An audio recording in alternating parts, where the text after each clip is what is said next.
Meet Michigan, written by David B. McConnell. Chapter 2, Lesson 3, Ideas to Explore. Migrate, scarce, people to meet, Huron tribe, also called the Wyandot tribe, Menominee tribe, Miami tribe, Three Fires tribes, places to discover. Michigami means a big lake. Wyandot, words to welcome. Customs, legend, longhouse, trade. Who were the Three Fires tribes? Think about this while you read. Which tribe lived where you live now? What did they call themselves? Who were Gidgee and Nebek's neighbors? The Ojibwe shared the land with the Odawa and the Potawatomi. The Odawa may also be called Ottawa or Adawe. All these names mean the same people. This tribe lived in the northwest lower peninsula. Odawa comes from the word Adawa or Adawe, which means to trade. The Odawa traded corn, sunflower seeds, and tobacco with other tribes. Trading has always been important here. People still trade or exchange things with each other. People trade something they have plenty of for something that is scarce. If it is scarce, they do not have much of it. A Michigan tribe might have copper nearby.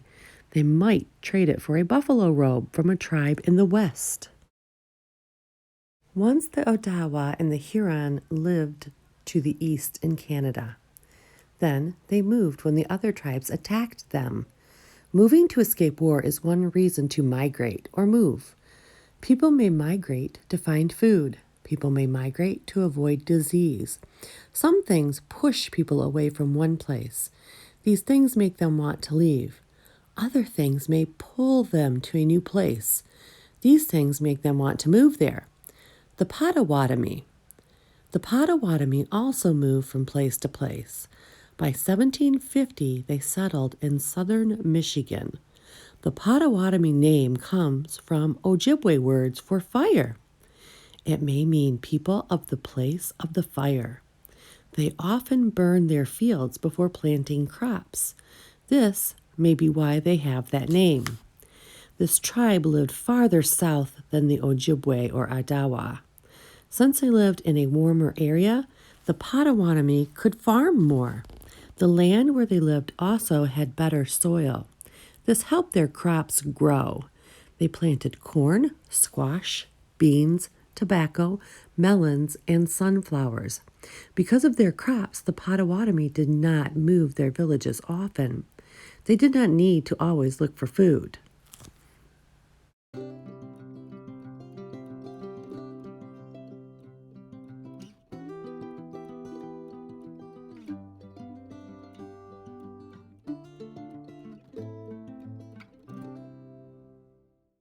The Three Fires. The Potawatomi, Ojibwe, and Odawa are related. These tribes are sometimes known as the Three Fires. The three tribes all spoke a similar language. They could talk to each other. They lived in the same kind of homes. They did things the same way. Sometimes the three tribes worked together. They might do this to protect themselves from an enemy. These are the reasons they are grouped together.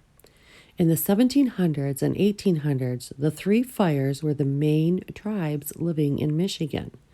They were not the only tribes, though. Other tribes in Michigan. The Menominee lived in the Upper Peninsula. The Menominee River is named after them. Menominee is an Ojibwe word for wild rice people. Wild rice was an important food for them. Their customs were much like those of the Ojibwe who lived nearby. Customs means ways of doing things. It includes foods, habits, and holidays. The Miami lived in the lower peninsula near Niles. This was in the southwest corner of Michigan. Their area was quite small.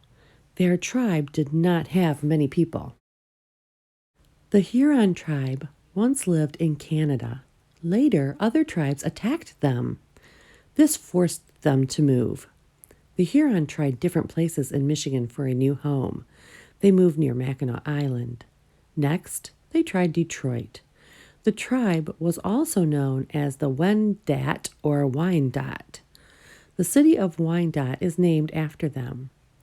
The Hurons spoke a language that was different from those of the Three Fires. They also had a different kind of home. The Three Fire tribes lived in wigwams. The Huron lived in longhouses. Longhouses were larger than wigwams. Several families lived in each one. The Hurons sometimes built walls around their villages. They made their villages into small forts. The legend of the first maple sugar. What is a legend? A legend is an old story. Legends have been told over and over for a long time. A legend may have some make-believe parts. Let me tell you of a time from long ago. Come to Michigami, the land between the great waters. Springtime was beginning. The last of the snow had melted. Meet an Ojibwe boy called Wassagesic. He enjoyed helping his mother. He was too young to join the men when they went hunting. That would come later. Today, his mother asked him to bring water she needed for cooking. Their camp was far from the river. It was a long walk for a young boy. Still, Wassagesic liked walking through the woods. He did not mind it. He watched the birds and he listened for deer along the way. Wassagesic filled his birch bark container with water. It was now quite heavy. He could see camp when a rabbit jumped across his path. He looked at the rabbit and tripped. He did not see a big tree root and it caught his foot. He cried out in surprise. All the water spilled.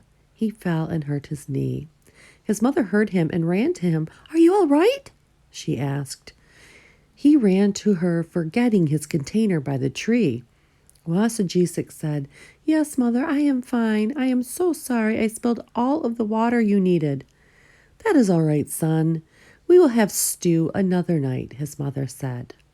The next day, Laughing Water was walking in the woods. She saw her son's container where it rested against a big maple tree. It was almost half full of water.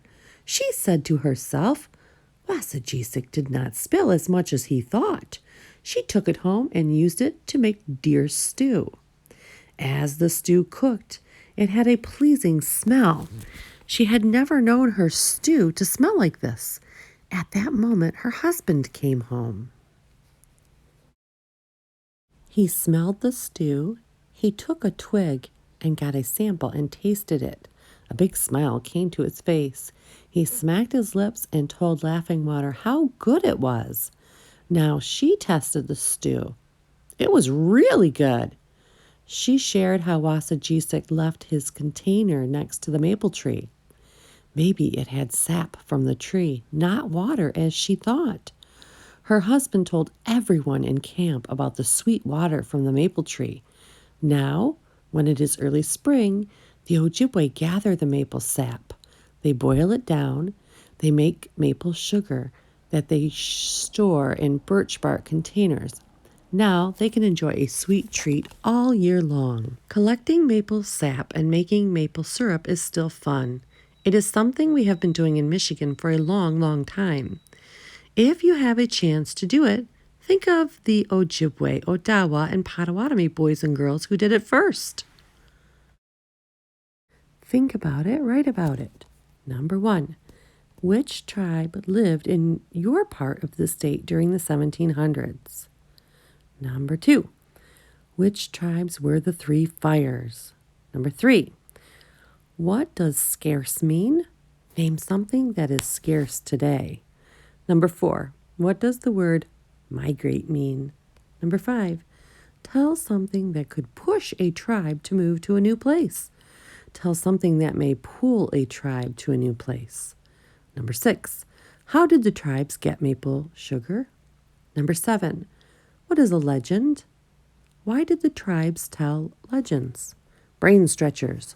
Draw a map showing where Michigan's main tribes lived. Use your left hand as a guide to make the two peninsulas.